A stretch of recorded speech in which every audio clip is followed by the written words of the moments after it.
नमस्ते बच्चों। हम सेनापति पद्य भाग का चैप्टर पढ़ रहे थे सेनापति का। उसमें हमने वसंत ऋतु का वर्णन सेनापति ने किया था, जिसमें हम पूरे चैप्टर में हमने देखा था कि सेनापति ने ऋतुओं का वर्णन किया है। तो उसमें हमने वसंत ऋतु का वर्णन पढ़ लिया था। फिर उन्होंने ग्रीष्म ऋतु और वर्षा ऋतु का एक साथ वर्णन किया था। तो कल हमने इसको 2 बार पढ़ लिया था। फिर ग्रीष्म ऋतु का वर्णन उन्होंने और किया था, जो कि हम पढ़ रहे थे।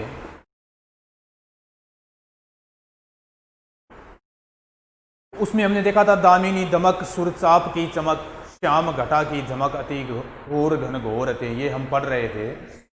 कोकिला कलापी कल कूजत है जित तित सीकरते शीतल समीर की झकोर है। सेनापति आवन कयो है मन भावन सो लाग्यो तरसावन वीर दूर जोरते आयो सखी सावन मदन सरसावन लग्यो है बरसावन सलील चहूं ओरते। तो यहां पर ग्रीष्म ऋतु का वर्णन कवि ने इस प्रकार से किया था। मैं एक बार फिर आपको बता रहा हूं कि एक विरहिणी नायिका जो है, उनका पति परदेश गया हुआ है। उनका नायक जो है, पति जो है, उनके प्रियतम जो है, वो कहाँ गए हुए हैं? परदेश गए हुए हैं। उन्होंने वर्षा ऋतु में आने का वादा किया था, लेकिन वो आए नहीं। तो जो विरहिणी नायिका है, उनके वियोग में जो घर पर उनकी पत्नी है, नायिका है, वो अपनी सखी से कह रही है, क्या कह रही है? दामिनी दमक सुरचाप की चमक श्याम घटा की झमक अति घोर घन घोर है। दामिनी दमक, दामिनी का मतलब बिजली, दमक का मतलब चमक। बच्चों बात क्या है कि सेनापति हैं, उनकी ऋतु वर्णन है। थोड़ा सा ये तुलसीदास का हमने चैप्टर पढ़ा था और सेनापति का, थोड़े से कठिन है ये। हालांकि ध्यान से आप इनको देखोगे, इसीलिए मैं इनको क्या कर रहा हूँ, कई बार कुछ पदों के या तो 2 बार बता रहा हूँ, ताकि ध्यान से समझ में आपके रहे। थोड़ी सी इनकी भाषा है वो कठिन पड़ जाती है, इसलिए मैं इनको कई बार पंक्तियों को 2 बार आपको अर्थ बता रहा हूं। तो देखो, दामिनी दमक, तो वह विरहिणी नायिका है, वो अपनी सखी से कह रही है।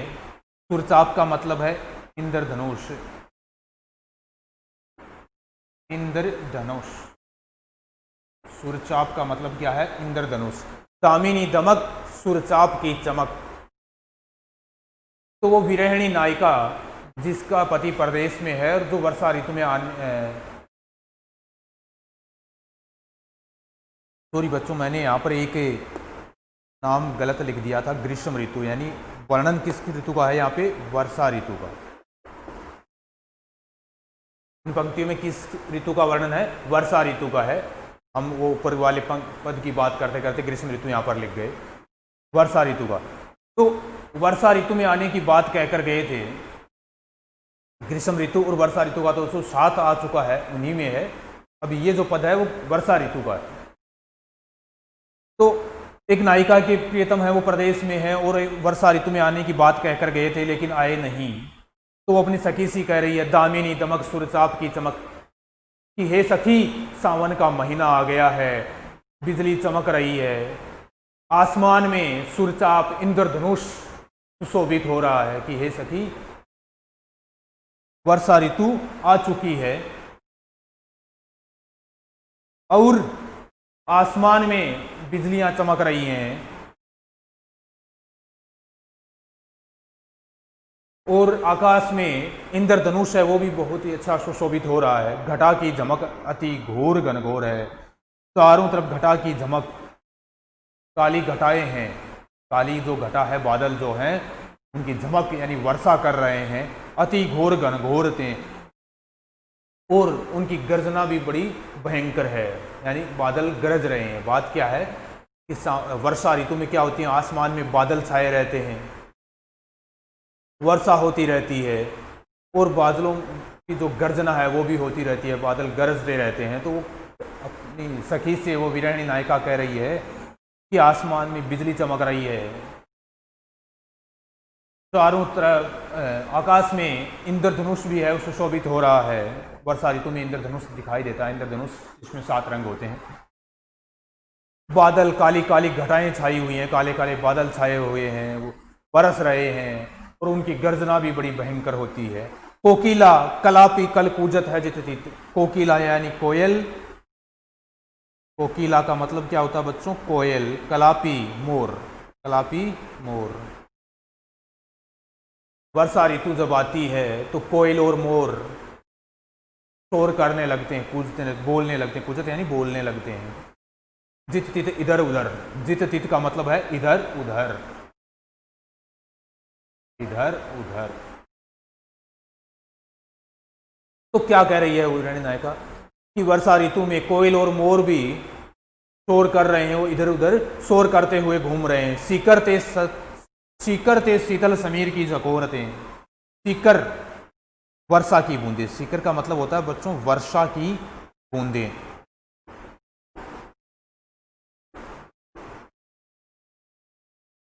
शीतल ठंडी। यहाँ पर शीतल जो है वो बच्चों तद्भव रूप है, इसका तत्सम क्या हो जाएगा? शीतल, ऐसे हो जाएगा। समीर हवा। समीर का मतलब क्या है? हवा।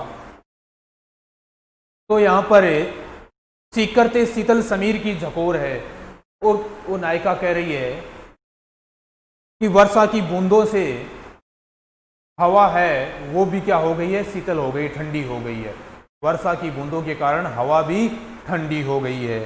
सेनापति आवन कयो है मन भावन सु। लाग्यो तरसावन विरह दूर जोरते।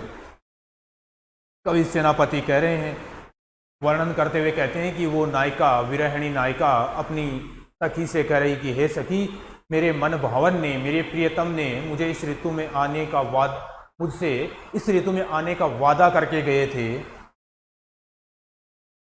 विरहिणी नायिका अपनी सखी से कहती है कि हे सखी, मेरे मन भावन, मेरे प्रियतम इस ऋतु में आने का मुझसे वादा करके गए थे। लाग्यो तरसावन विरह जुर जोरते कि हे सखी, तरसावन तरसाना लाग्यो लग रहा है। विरह जुर, विरह वियोग, जुर का मतलब होता है बुखार। जुर का मतलब क्या होता है? बुखार। तो वो नायिका अपनी सखी से कह रही है कि हे सखी, मेरे प्रियतम ने वर्षा ऋतु में आने का वादा किया था लेकिन वो आए नहीं हैं, और मुझे ऐसे मौसम में, इस ऋतु में जहाँ पर बिजलियाँ चमक रही हैं, काली काली घटाएं लहरा रही हैं, वर्षा हो रही है, बादल गरज रहे हैं, ठंडी हवा भी है, वो वर्षा के कारण ठंडी हो चुकी है, तो ऐसे में मुझे जो विरह का बुखार है वो और भी जोर से चढ़ गया है। जो विरह रूपी जो बुखार है वो मुझे और भी जोर से चढ़ गया है। आयो सखी सावन मदन सर सावन। आयो सखी सावन, हे सखी, सावन का महीना आ चुका है। मदन तरसावन, मदन का मतलब होता है कामदेव। मदन कामदेव का पर्यायवाची है।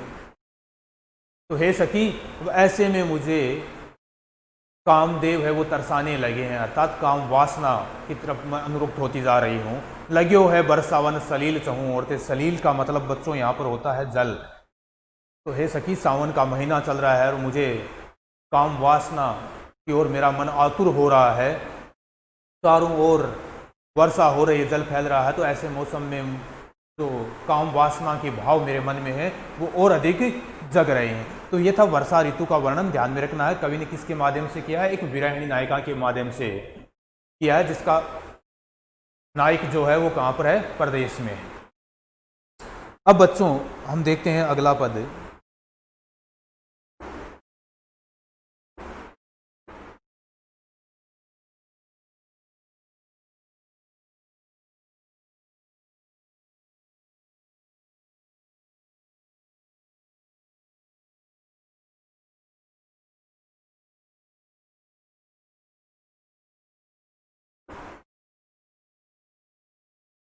तो अगले पद में देखो बच्चों, शीत को प्रबल सेनापति कोपी चढ़्यो दल।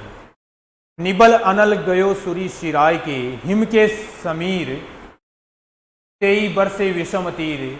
रही ये गरम भोन कोनन में जाय के। धूम नैन बहें लोग आगी पर गिरे रहें। हिये सु लगाई रहे नेक सुलगाई के, मानो भीत जानी महाशीत है पसारी पानी, सतिया की छां राख्यो पाउक छिपाई के। यहां पर सर्दी की ऋतु का, शीत ऋतु का कवि ने वर्णन किया है। यहां पर कौन सी ऋतु का वर्णन किया कवि ने? शीत ऋतु का। ध्यान में रखना है, जो अंतिम पद है सेनापति का, इसमें उन्होंने शीत ऋतु का वर्णन किया। तो क्या करें? शीत को प्रबल सेनापति कोपी चढ़ियो दल, शीत यानी सर्दी, शीत ऋतु सर्दी। इस सर्दी का प्रकोप इतना बढ़ गया है कि वो अपने दल बल सहित चढ़ियो दल, कोपी चढ़ियो दल, दल का मतलब दल बल सहित। अब सर्दी ने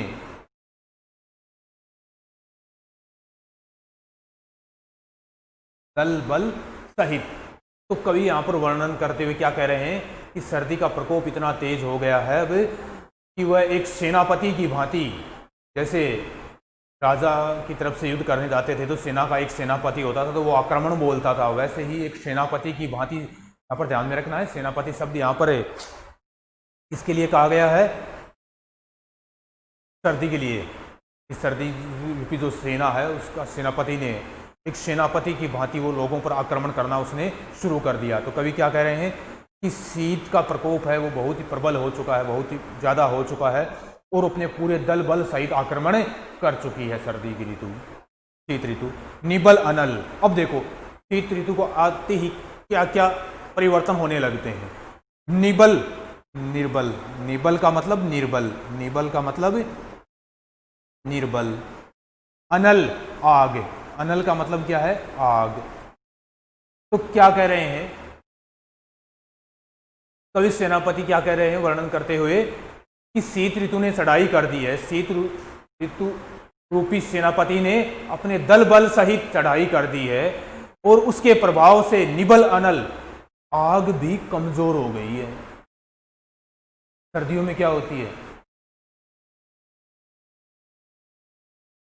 लोग आग के पास बैठे रहते हैं और ऐसा लगता है गर्मी के ऋतु चल रही है, ग्रीष्म ऋतु, आग के नज़दीक नहीं जाया जाता है। और शीत ऋतु में क्या होती है? हम आग के नज़दीक बैठे रहते हैं लेकिन फिर भी ऐसा लगता है कि जैसे सर्दी ही लग रही है,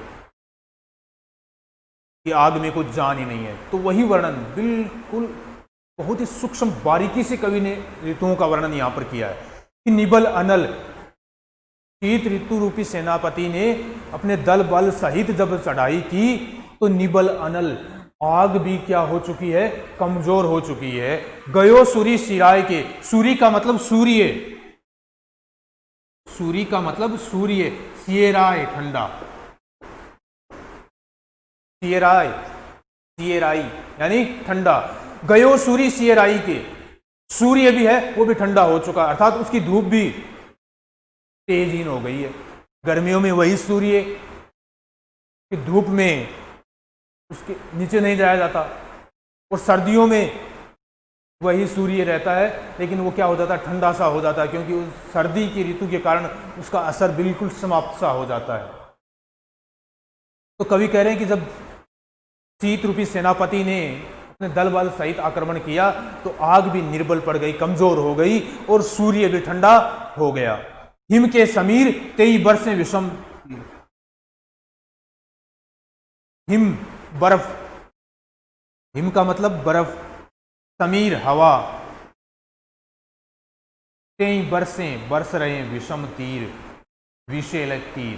तो कवि क्या करें कि हिम के समान, बर्फ के समान विषैले तीर सर्दी के हवा में, बर्फीली हवा के ऐसे तीर चल रहे हैं जो जैसे मनुष्य के आर पार हो रहे हैं। बर्फीली हवा जब चलती है ना सर्दियों में, बर्फीली हवा, ठंडी हवा चलती है, बहुत ही भयंकर सर्दी को और ज़्यादा बढ़ा देती है।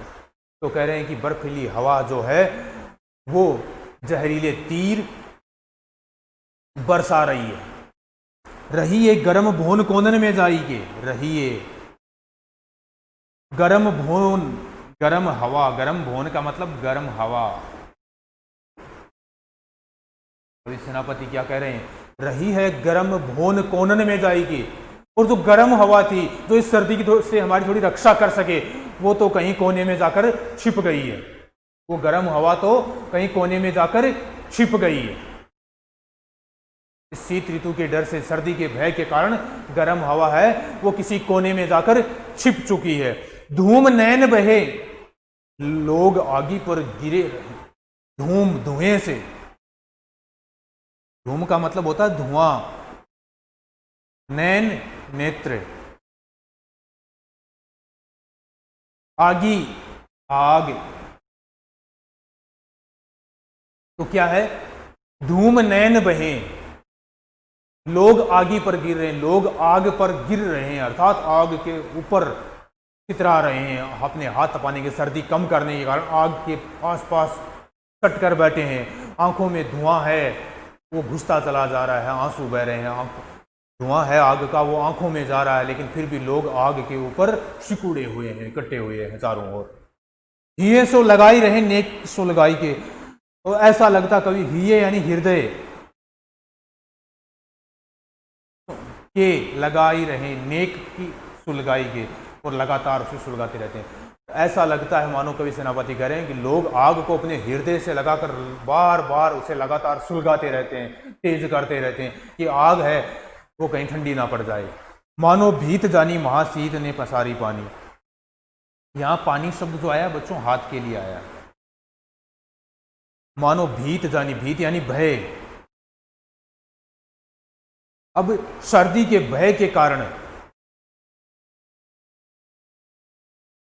सर्दी शीत के भय के कारण लोग अपने हाथों से, जैसे गर्मियों में, सर्दियों में क्या होता है, लोग आग पर अपने हाथों को तपाते रहते हैं, अपने हृदय को, अपने कलेजे को, हाथों को तपाते रहते हैं, पैरों को, तो हाथ आग के ऊपर ही रहते हैं। हम देखते हैं कहीं पर भी आप देखेंगे सर्दियों के अंदर लोग बैठे हुए रहते हैं, बीच में आग रहती है, चारों तरफ लोग हाथ ऊपर सेकते रहते हैं। तो कह रहे हैं कवि यहाँ पर कहना चाह रहे हैं कि ऐसा लगता है जैसे सर्दी के भय के कारण लोग उस आग की अपने हाथों से रक्षा कर रहे हैं कि सर्दी का प्रभाव इस आग पर ना पड़ जाए, कहीं ये ठंडी ना हो जाए। जिस प्रकार से सूर्य ठंडा हो गया है, आग कमजोर पड़ जाती है, तो वैसे उस आग की सर्दी के भय के कारण उससे रक्षा कर रहे हैं। अर्थात बात यह, छतियां की छां राख्यो पाउक छिपाएगे, छतियां, छतिया यानी छाती, छां है छाया, राख्यो पाउक, पाउक यानी आग, तो आग को लोग अपने हृदय में जैसे छिपा के रखते हैं, ऊपर छाती दिए रहते हैं उस आग के। ऐसा लगता है मानो लोग उस आग को अपने हृदय में, अपनी छाती की छाया में छिपा के रखे हुए हैं कि कहीं सर्दी जो है वो इतनी भयंकर है, अगर हमने इस आग को खुला छोड़ दिया तो वो इसे बुझा देगी, ठंडा कर देगी। तो ये शीत ऋतु का वर्णन है बच्चों। दोबारा देखो एक बार, शीत को प्रबल सेनापति कोपी चढ़ो दल। कवि कह रहे हैं कि शीत ऋतु ने एक सेनापति की भांति अपने दल बल सहित चढ़ाई कर दी है, निबल अनल।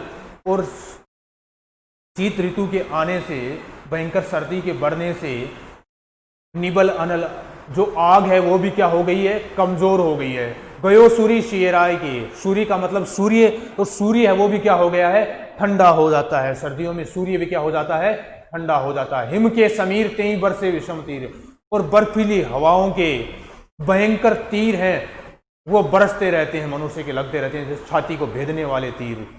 जो मनुष्य की छाती है उससे हृदय है वो कांपने लगता है, तो बर्फीली हवाओं के तीर हैं वो चलने लगते हैं। रही है गर्म भोन कोनन में जाए के, और गर्म हवा जो है वो कहीं कोने में जाकर छिप जाती है। जब शीत ऋतु आती है तो गर्म हवा है वो कहीं कोने में जाकर छिप जाती है, क्योंकि शीत ऋतु में तो बर्फीली हवा के भयंकर तीर चलने लगते हैं। धूम नयन बहें लोग आगी पर गिरे रहे, तो कवि कहते हैं कि लोग आग के आसपास बैठे रहते हैं और आंखों में आग का धुआं है वो जाता रहता है और उनसे आंसू बहते रहते हैं। हिये से लगाई रहे नेकी सुलगाई के, और आग को अपने हृदय से लगाकर उसे लगातार सुलगाते रहते हैं, बढ़ाते रहते हैं। मानो भीत जानी महाशीत ते पसारी पानी, और ऐसा लगता है मानो सर्दी के भय के कारण लोग अपने हाथों से उसकी आग की रक्षा कर रहे हैं। छतियां की छाह राख्यो पाउक छिपा के, और छाती की छाया में आग को लोग छिपा कर रखते हैं। तो बच्चों ये अपना जो चैप्टर है सेनापति का वो खत्म हुआ। आगे हम अगला चैप्टर पढ़ेंगे। प्रश्नों के PDF आपको मिल जाएंगे। मैंने पहले आपको बताया था कि जो एक साथ वर्णन किया था कवि ने